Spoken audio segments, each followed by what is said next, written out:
Welcome student, I am Sarita Bhardwaj. Today we continue the 4th unit chemical bonding from 11th class. Student, today our topic is the Fazan's rule या फिर हम इसको बोल सकते हैं partial covalent character in the ionic bond.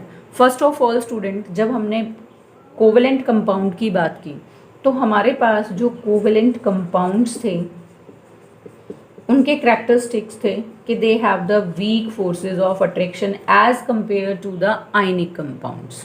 ठीक है.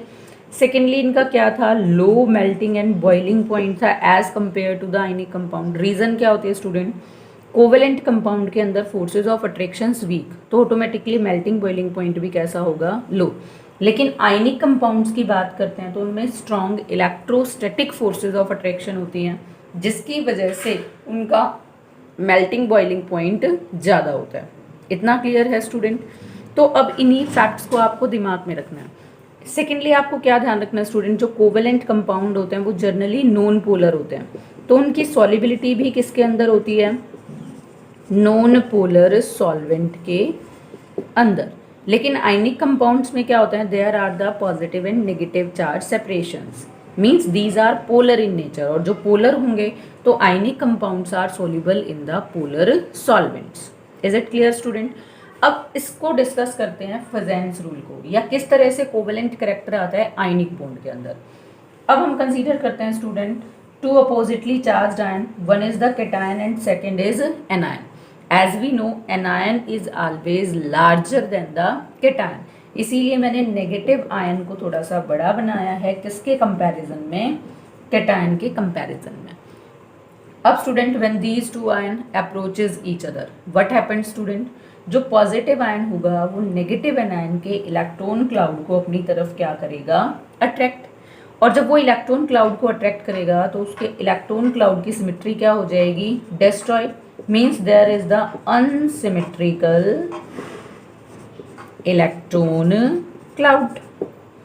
ये फर्स्ट क्या था, सिमेट्रिकल इलेक्ट्रॉन क्लाउड, जब एक दूसरे को अप्रोच नहीं कर रहे थे, और जैसे ही पॉजिटिव ने नेगेटिव को अप्रोच किया उसने इलेक्ट्रॉन क्लाउड को अपनी तरफ अट्रैक्ट करके उसको कैसा बना दिया, अनसिमेट्रिकल.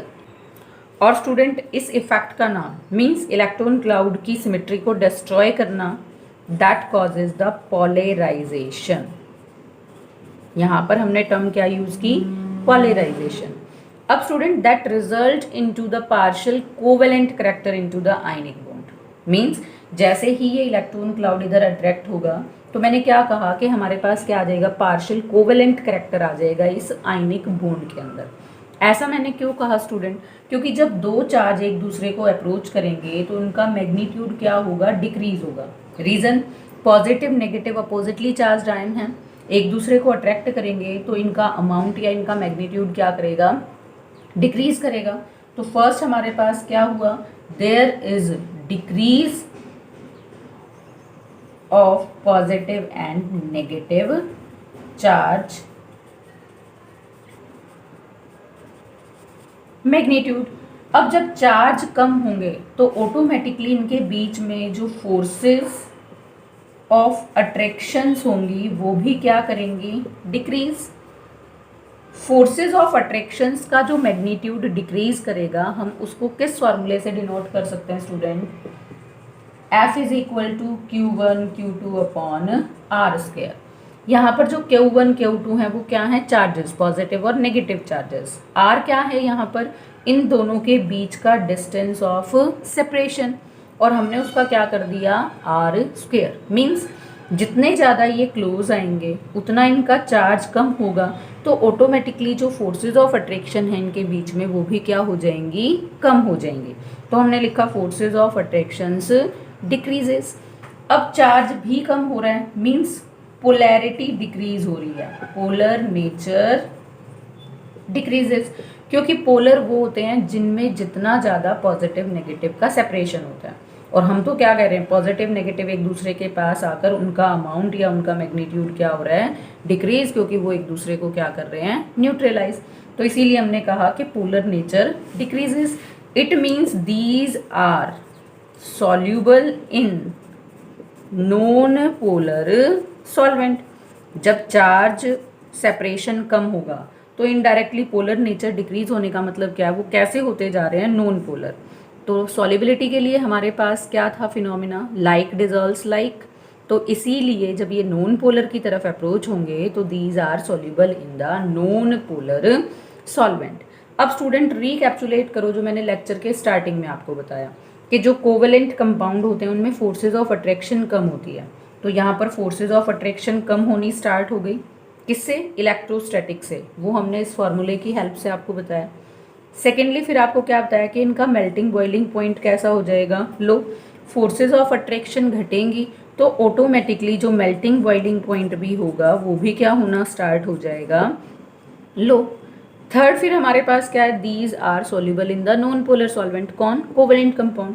इसमें भी हमने कहा कि पोलर नेचर डिक्रीज करेगा तो automatically they are starts to soluble in the non polar solvent. तो इनडायरेक्टली हमने क्या किया, ionic compound get converted into the covalent one, या हम ये भी बोल सकते हैं कि पार्शियल कोवेलेंट करेक्टर इंड्यूस्ड हो गया किसके अंदर, आयनिक बॉन्ड के अंदर। अब स्टूडेंट यहाँ पर दो टर्म्स हमारे पास और आएंगी, these are the polarizing power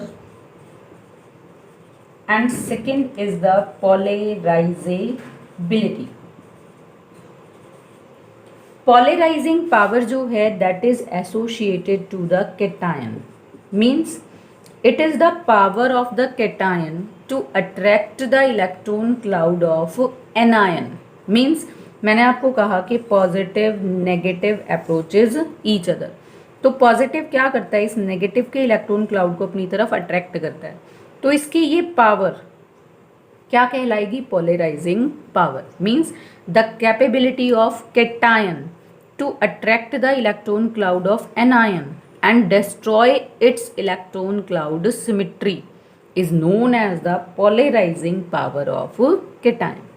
Second क्या है student, polarizability, that property associated to the negatively charged ion that is the anion, means जब पॉजिटिव इसको अप्रोच करता है तो ये अपने इलेक्ट्रॉन क्लाउड की सिमिट्री को क्या कराता है, डिस्ट्रॉय कराता है।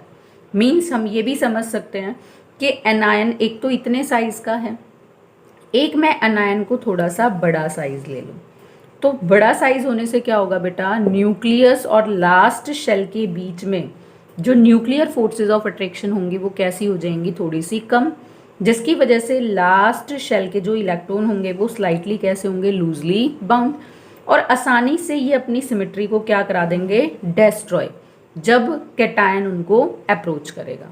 तो हम क्या कहेंगे, जो पोलराइजेबिलिटी है दैट इज द टेंडेंसी और the property of the negative anion to destroy the symmetry of its own electron cloud in the presence of cation. और हम ये भी बोल सकते हैं कि जितना ज़्यादा लार्जर साइज होगा किसका, एनायन का, larger is the polarisability. Means हमारे पास अगर मैं नेगेटिव आयंस लेकर चलूँ, एक तो मैंने लिया ऑक्सीजन 2 नेगेटिव, मीन्स एक F नेगेटिव है, एक ऑक्सीजन 2 नेगेटिव है, एक मैंने N3 नेगेटिव ले लिया। मीन्स जितना ज़्यादा नेगेटिव चार्ज साइज उतना ही बड़ा और उतनी ही ज़्यादा उसकी polarisability. Means polarisability N3 negative की ज़्यादा होगी O2 नेगेटिव से, इसकी ज़्यादा होगी F नेगेटिव से। ऐसे ही स्टूडेंट जो पोलराइजिंग पावर है वो किससे एसोसिएट है, कैटायन से। तो हम ये भी बोल सकते हैं कि larger is the positive charge, larger is the polarizing power. Means जितना ज़्यादा पॉजिटिव चार्ज होगा वो उतना ही स्ट्रांगली क्या करेगा, इलेक्ट्रॉन क्लाउड ऑफ एनायन को अपनी तरफ अट्रैक्ट करेगा। और वही प्रॉपर्टी तो क्या है हमारे पास, पोलराइजिंग पावर। तो मीन्स अगर एक तो मेरे पास है एल्यूमिनियम 3 पॉजिटिव, एक मैग्नीशियम 2 पॉजिटिव और एक सोडियम पॉजिटिव, तो मीन्स किसकी सबसे ज़्यादा पोलराइजिंग पावर होगी, एल्यूमिनियम की, और कम किसकी होगी, Na पॉजिटिव। मीन्स जितना पॉजिटिव चार्ज उतनी ज़्यादा polarizing power, and that whole phenomena is known as the polarization. Means positive ने नेगेटिव के इलेक्ट्रॉन क्लाउड को अट्रैक्ट किया, उनके बीच में पार्शियल जो कोवलेंट करेक्टर था वो डेवलप होना स्टार्ट हुआ। ये पूरा जो प्रोसेस और फिनोमिना है that is known as the polarisation और Fajans rule. Student, this is the complete written explanation of the Fajans rule. अगर पेपर में आता है कि फजेंस रूल क्या है तो आपको इसी तरह से एक्सप्लेन करना है। पॉलराइजिंग पावर क्या होती है, पॉलराइजेबिलिटी क्या होती है। फिर आपको ये भी ध्यान रखना है कि larger is the size of anion, larger is the polarisability. Smaller is the size of cation, means जिस पर जितना ज़्यादा पॉजिटिव चार्ज होता है कैटायन का साइज उतना ही छोटा होता है। तो smaller is the size of cation, higher is its polarizing power. ध्यान रखेंगे स्टूडेंट।